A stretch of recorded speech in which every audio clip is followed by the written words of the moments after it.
Hello everyone. आज के इस लेक्चर में हम लोग देखेंगे नॉमेनक्लेचर ऑफ कार्बन चेन, है ना, या कार्बन कंपाउंड। हम लोगों ने प्रीवियस लेक्चर में देखा था कि होमोलोजियस सीरीज़ क्या होती है, फंक्शनल ग्रुप क्या होते हैं, है ना। और आई थिंक आप लोगों को क्लियर भी हो गया होगा कि क्या होती है होमोलोजियस सीरीज़ एंड फंक्शनल ग्रुप, है ना। और आज के इस लेक्चर में हम लोग स्टार्ट करते हैं नॉमेनक्लेचर्स ऑफ कार्बन कंपाउंड। ये कार्बन कंपाउंड का नॉमेनक्लेचर कैसे करें, है ना। तो इससे पहले नॉमेनक्लेचर करने से पहले मैंने आपको वन लेक्चर में बताया था कि कुछ आपको जैसे कि कार्बन चेन में मैंने आपको नेमिंग करने बताया था, methane, ethane, propane, butane, pentane, hexane, है ना। तो ये आपको क्लियर होना चाहिए कि फर्स्ट कार्बन के लिए हम मेथ यूज़ करेंगे, 2 कार्बन के लिए एथ यूज़ करेंगे, 3 कार्बन के लिए प्रोप यूज़ करेंगे, 4 कार्बन के लिए मेथ एथ ब्यूटेन यूज़ करेंगे, ब्यूट यूज़ करेंगे, है ना। 5 के लिए पेंट, 6 के लिए हेक्स, 7 के लिए हेप्ट, 8 के लिए ऑक्ट, 9 के लिए नॉन एंड 10 के लिए डेक, है ना। तो ये जो टेबल है आपको आनी चाहिए नॉमेनक्लेचर करने से पहले। तो चलो हम स्टार्ट करते हैं नॉमेनक्लेचर ऑफ कार्बन कंपाउंड। क्या दिया हुआ है, the name of compound in an homologous series are based on the name of basic carbon chain modified by prefix phrase before or suffix phrase after, है ना। तो किसी होमोलोजियस सीरीज में हम किसी कंपाउंड का जो हमें नेम रखना है, तो हम उसका नेम कैसे करते हैं, उसकी बेसिक कार्बन चेन होती है उसे मॉडिफाई करके करते हैं। प्रफिक्स और सफिक्स को हम मॉडिफाई कर देते हैं और इस बेस पे फिर हम उसका नॉमेनक्लेचर करते हैं। Indicating the nature of the functional group, for example the name of the alcohol taken in activity 4.2 और methanol, ethanol, propanol and butanol.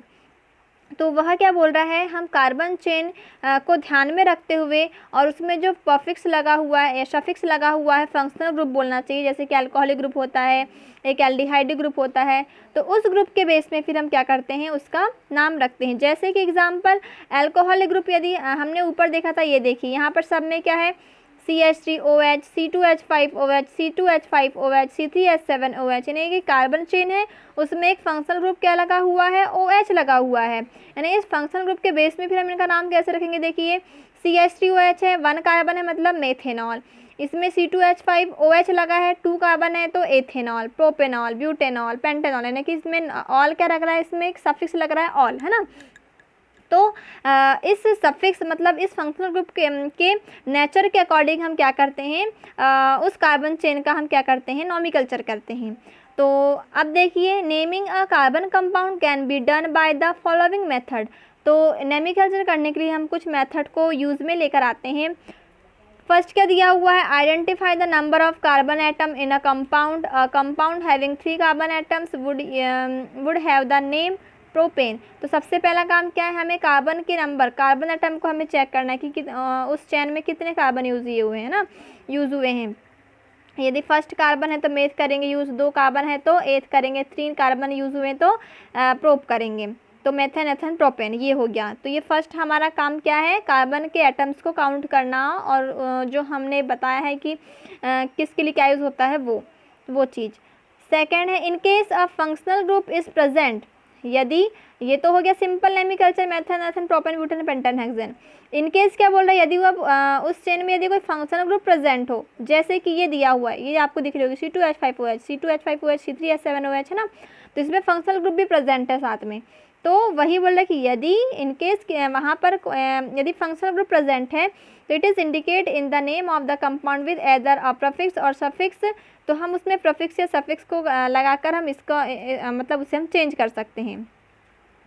Third है, if the name of the functional group is to be given as suffix, यदि functional group के द्वारा उसमें suffix लग रहा है, suffix जैसे कि अभी मेथेनॉल का ऑल लग रहा था वहाँ पर, है ना, वो तो प्रफिक्स था, यदि सफिक्स लग रहा है, the name of the carbon chain is modified by deleting the final E and adding a appropriate suffix. For example, a 3 carbon chain with a ketone group would be named in the following manner, propane E. हाँ, तो क्या बोल रहा है कि हमें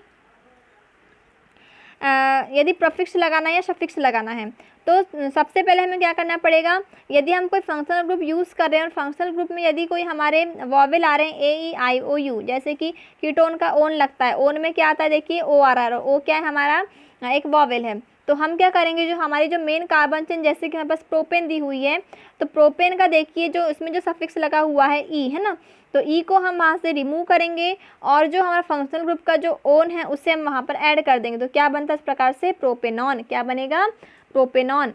if the carbon chain is अब क्या बोल रहा है फोर्थ नंबर, यदि कार्बन चेन कैसी हो, अनसैचुरेटेड हो, अनसैचुरेटेड मीन क्या, डबल बॉन्ड और ट्रिपल बॉन्ड जिसमें आ जाए, then the final n in the name of the carbon chain is substituting by ene and ine। तो क्या होता है, ये तो हमने स्टार्टिंग में ही पढ़ा है कि यदि अनसैचुरेटेड यदि कोई कार्बन चेन आ जाए तो वहाँ से हम एन को सब्सटीट्यूट करके क्या कंबाइन कर देंगे, इन या आइन, as given in table 4.4। For example 3 carbon chain with double bond would be propene. यदि क्या बोल रहा है एग्जाम्पल के थ्रू, यदि यहाँ पर 3 कार्बन चेन वाला कोई कंपाउंड है तो और डबल बॉन्ड है साथ में, तो क्या आ जाएगा 3 है तो प्रोप आ जाएगा और डबल बॉन्ड है तो इन आ जाएगा, तो नाम क्या आ जाएगा उसका प्रोपीन। यदि 4 है तो हाँ, यदि ट्रिपल बॉन्ड जाए तो प्रोपाइन, क्या आ जाएगा प्रोपाइन। तो आपको बनना चाहिए ये, यदि सिंगल बॉन्ड है तो प्रोपेन, डबल बॉन्ड है तो प्रोपीन, ट्रिपल बॉन्ड है तो प्रोपाइन, यानी कि एन इन आइन ये क्या लगते हैं, सफिक्स लगते हैं, है ना। तो ये हो गया आपका नॉमिकल्चर। नॉमिकल्चर कैसे करना है आपको बनना चाहिए, तो फिर से मैं एक बार इसे अपनी लैंग्वेज में बता देती हूँ कैसे करना है नॉमिकल्चर। यदि हमारे पास कोई कंपाउंड रखा हुआ है एग्जाम्पल के थ्रू,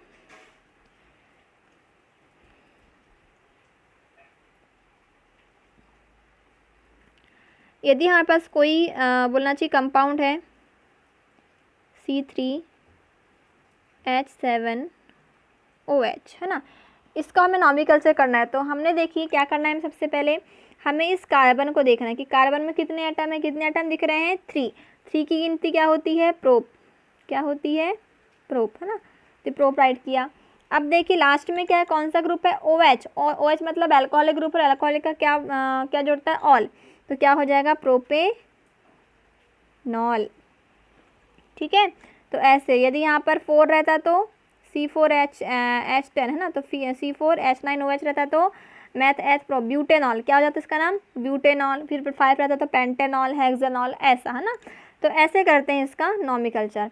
अब दिया हुआ है नॉमिकल्चर ऑफ फंक्शनल ग्रुप, यदि ये फंक्शनल ग्रुप दिए हुए हैं तो उसका नॉमिकल्चर ये दिया हुआ है, देखिए यदि हेलोजन जुड़े हुए हैं तो हेलोजन में क्या लगेगा प्रीफिक्स क्लोरोब्रोमो, क्या लगेगा हेलोजन में क्लोरोब्रोमो। तो देखिए ये क्लोरोप्रोपेन का फार्मूला, क्लोरोप्रोपेन तो पहले तो इसने बनाया होगा प्रोपेन, फिर उसमें Cl को इसमें कंबाइन किया है, लास्ट में देखिए Cl कंबाइन हुआ है ना ये, तो क्या हो जाएगा इसका नाम क्या जाएगा 1 2 3 कितने कार्बन है 3 कार्बन है मतलब प्रोप, और सिंगल बॉन्ड है मतलब एन, और जुड़ा क्या है यहाँ पर Cl तो क्लोरो, तो नाम क्या जाएगा, नाम क्या जाएगा क्लोरोप्रोपेन। उसी प्रकार देखिए नीचे में देखिए कितने कार्बन है यहाँ पर 1 2 3 कार्बन है, तो इसका नाम भी क्या आएगा प्रोपेन ही आएगा, लेकिन इसमें क्या जुड़ा हुआ है Br, तो इसका नाम क्या जाएगा ब्रोमोप्रोपेन।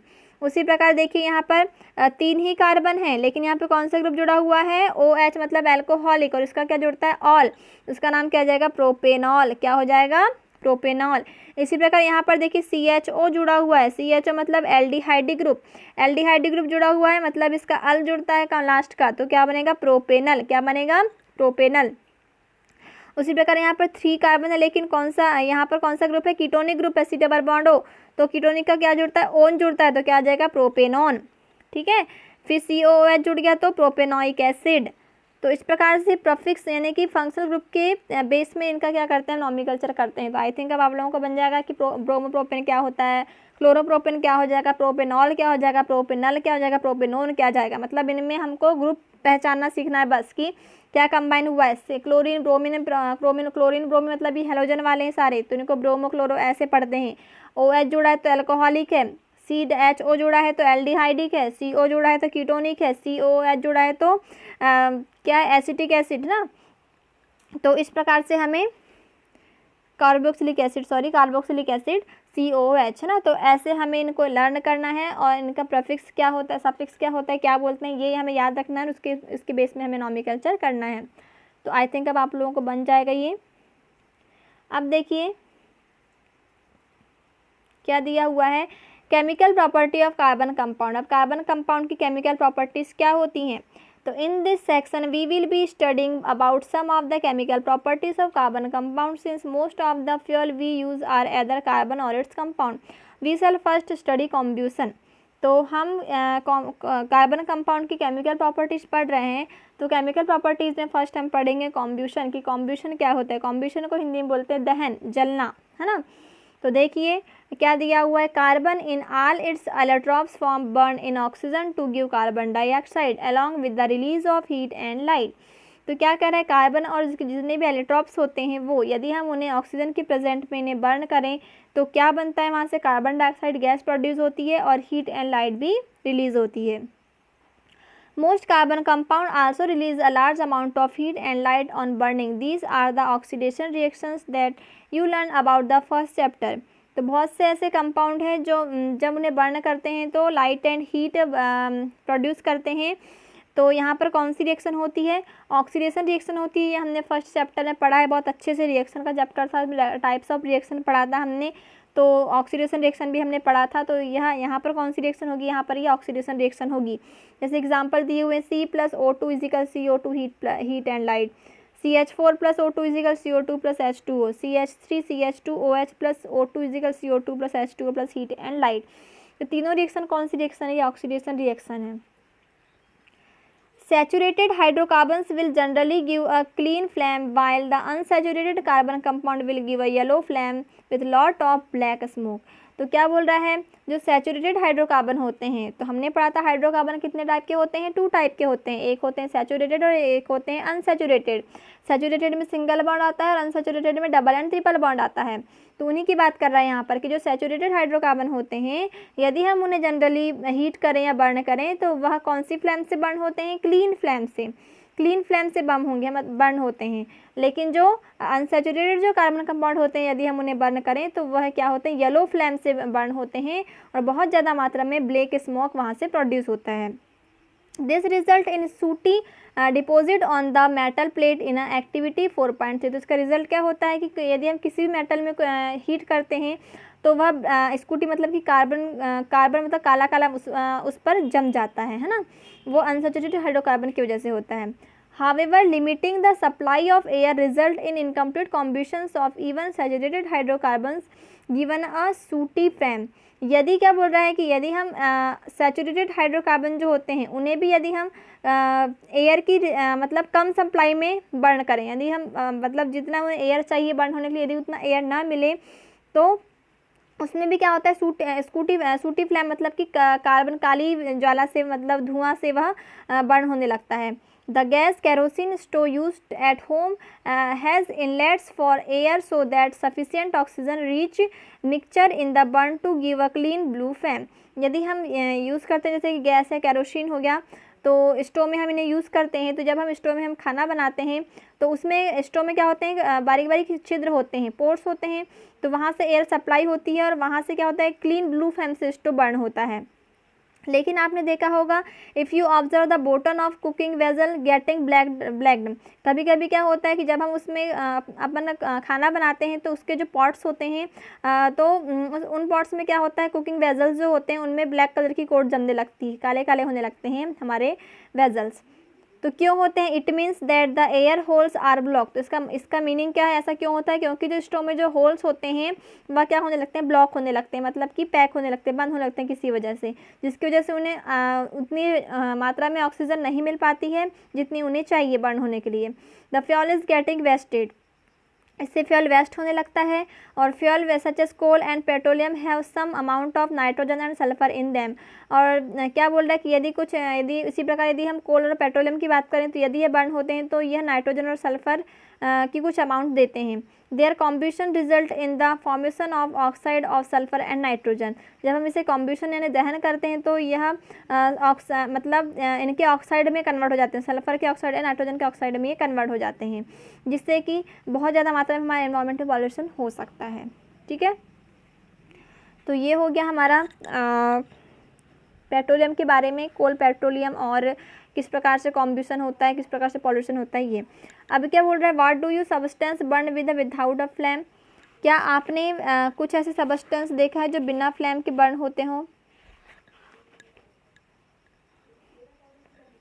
ऐसा क्यों होता है? तो देखिए, how you ever observe either a coal or a wood fire, if not the next time you get a chance take close notes of what happen when the wood or coal start to burn. You have seen above the candle or the LPG in the gas stove burned with the flame. However, you will observe the coal or charcoal in an angithi sometimes just glow red and give out heat without a flame. क्या बोल रहा है कि have you ever observed either coal or wood fire? क्या आपने कभी कोल और लकड़ी को जलते हुए देखा है? If not, the next time you get a chance take close note or what happen when the wood or coal start to burn. तो आपको चेक करना है कि जब कोल या फिर वुड को आप बर्न करते हैं तो स्टार्टिंग में वो कैसे बर्न होता है. You have seen about the candle or the LPG in the gas stove burn with the flame. आपने देखा, आपको यह भी चेक करना है कि किस प्रकार से LPG और कैंडल जब बर्न होती है तो कैसी फ्लेम से बर्न होती है. However, you will observe the coal or charcoal in an अंगीठी sometimes just flow red and give out the heat without a flame. आपने देखा होगा अंगीठी यानी कि जो आप लोग शिगड़ी जो बोलते हैं अपन लोग अपने घर की लैंग्वेज में, जब वहाँ पर आप कोल या चारकोल को बर्न करते हैं तो वो रेड ब्राउन कलर में ग्लो करते हैं वो, and give and heat without a flame, और बिना फ्लेम के वो हमें हीट देते हैं. दिस इज बिकॉज, ऐसा क्यों होता है? This is because the flame is only produce with a gaseous substance burn, है ना. ऐसा इसलिए होता है कि फ्लेम ओनली कब प्रोड्यूस होती है? जब कोई गैस वाला सबस्टेंस बर्न होता है. When wood or charcoal is ignited the volatile substance present vaporise and burn with flame in the being. देखिए, जब हम वुड या लकड़ी को जब या चारकोल को हम बोलना चाहिए बर्न करते हैं तो उसमें क्या होता है? उसमें कुछ वॉलेटाइल सबस्टेंस होते हैं, प्रेजेंट होते हैं. जब हम उसे हीट करते हैं तो वह वेपर्स के फॉर्म में उड़ने लगते हैं और इसलिए वह फ्लेम के साथ वह स्टार्टिंग में बर्न होते हैं. A luminous flame is seen when the atoms of gaseous substance are heated and start to glow. तो ऐसे जो बोलना चाहिए जो gaseous substance होते हैं उन्हें जब हम हीट करते हैं तो स्टार्टिंग में वह फ्लेम के साथ जलते हैं. The colour produce by each elements is a characteristic properties of the elements. और हर सबस्टेंस अलग अलग कलर की फ्लेम से बर्न होता है उनकी प्रॉपर्टी के बेस में. Try and heat a copper wire in the flame of gas stove and observe its colour. तो यह बोल रहा है कि आप ट्राई कीजिए कॉपर वायर को बर्न करके कि वो किस फ्लेम से वह बर्न होता है. You have seen that incomplete combustions give soot with the carbon on the this base what will the attribute the yellow colour of the candle flame to. तो आपको यह भी चेक करना है कि कैंडल येलो फ्लेम से क्यों burn होती है, ये सब. ठीक है, तो आज के लेक्चर में इतना ही. Thank you.